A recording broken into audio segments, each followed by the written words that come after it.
വിശദമായ വാർത്തകളിലേക്ക് തന്നെ പോവുകയാണ്. ലൈംഗിക പീഡന കേസിൽ രാഹുൽ മാങ്കൂട്ടത്തിലിന്റെ മുൻകൂർ ജാമ്യാപേക്ഷയിൽ കോടതി നാളെ വിധി പറയും.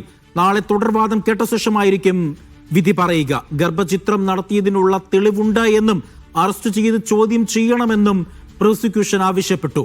ഉഭയസമ്മതപ്രകാരമുള്ള ബന്ധമാണ് യുവതിയുമായി ഉള്ളതെന്നും ഗർഭചിത്രത്തിന് മരുന്ന് കഴിക്കാൻ താൻ നിർബന്ധിച്ചിട്ടില്ല എന്നും രാഹുൽ വാദിച്ചു.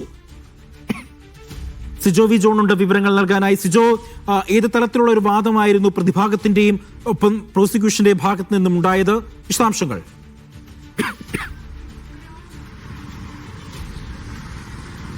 അടച്ചിട്ട കോടതി മുറിയിൽ ഏകദേശം 1.25 മണിക്കൂറോളമാണ് വാദം നടന്നത്. വിശദമായി തന്നെ വാദം നടന്നിട്ടുണ്ട്. പക്ഷേ അതിന്റെ തുടർവാദം കുറച്ചുകൂടി വിവരങ്ങൾ കൂടി കോടതിക്ക് പരിശോധിക്കേണ്ടതുണ്ട്. അതിന് പ്രധാനപ്പെട്ട കാരണം ഇതിന്റെ ചില രേഖകൾ പ്രോസിക്യൂഷൻ കോടതിയിൽ ഹാജരാക്കാനുണ്ട്. കുറച്ച് രേഖകൾ കൂടി ഹാജരാക്കാനുണ്ട് എന്നുള്ളൊരു കാര്യം പ്രോസിക്യൂഷൻ തന്നെയാണ് കോടതിയിൽ അറിയിച്ചത്. അതിനെ തുടർന്നാണ് ഇതിന്റെ തുടർവാദത്തിന് വേണ്ടിയിട്ട് നാളത്തേക്ക് മാറ്റിയത്.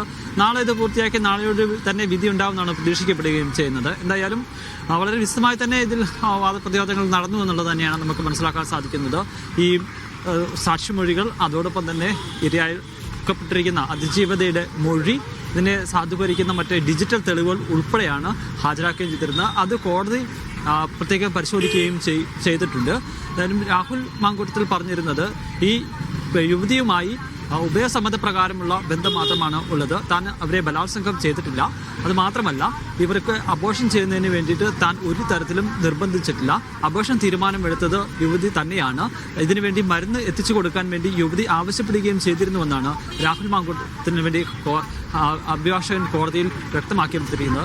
മാത്രമല്ല, അതിന്റെ പിന്നിൽ ഒരു ഗൂഢാലോചന സംശയിക്കുന്നതായും അദ്ദേഹത്തിന്റെ അഭിഭാഷകൻ കോടതിയിൽ വ്യക്തമാക്കുകയും ചെയ്തിട്ടുണ്ടായി.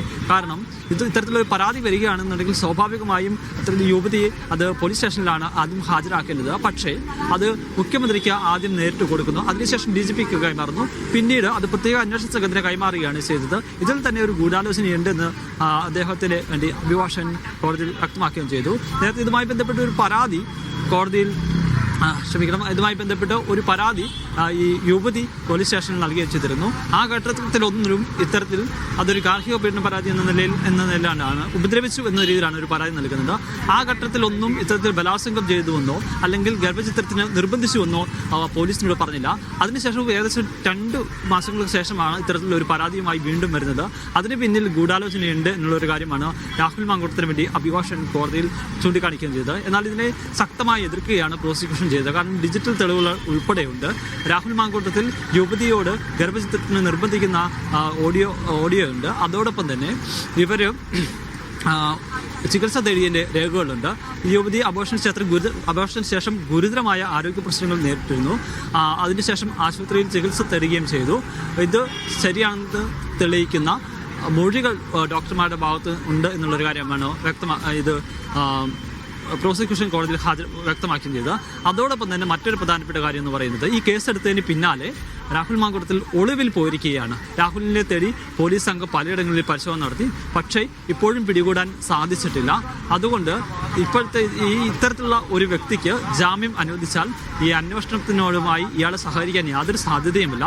ഇത് അട്ടിമറിക്കപ്പെടാനുള്ള സാധ്യതയുണ്ട് എന്നുള്ളൊരു കാര്യമാണ് പ്രോസിക്യൂഷൻ കോടതിയിൽ വ്യക്തമാക്കുകയും ചെയ്തിരിക്കുന്നത്. എന്തായാലും ഇത്തരം വാദങ്ങൾക്ക് ശേഷം ഇപ്പോൾ മറ്റ് നടപടികൾക്ക് വേണ്ടി തുടർവാദത്തിന് വേണ്ടി കോടതി മാറ്റിവെച്ചിരിക്കുകയാണ്. കുറച്ചുകൂടി രേഖകൾ വേണം എന്നുള്ളൊരു കാര്യമാണ് കോടതി പ്രോസിക്യൂഷനോട് ആവശ്യപ്പെടുകയും ചെയ്തിരിക്കുന്നത്. ഇതിൻ്റെ രാഹുലിന് ഒരു തിരിച്ചടി എന്ന് പറയാൻ സാധിക്കുന്നത് രാഹുലിൻ്റെ അറസ്റ്റ് തടഞ്ഞിട്ടില്ല എന്നുള്ളതാണ്. സ്വാഭാവികമായും ഇതിൻ്റെ വിധി വരുന്നതിന് മുമ്പ് വേണമെങ്കിൽ അന്വേഷണ സംഘത്തിന് രാഹുലിനെ കണ്ടെത്തുകയും അറസ്റ്റ് ഉൾപ്പെടെയുള്ള നടപടികളിലേക്ക് പോവുകയും ചെയ്യാം.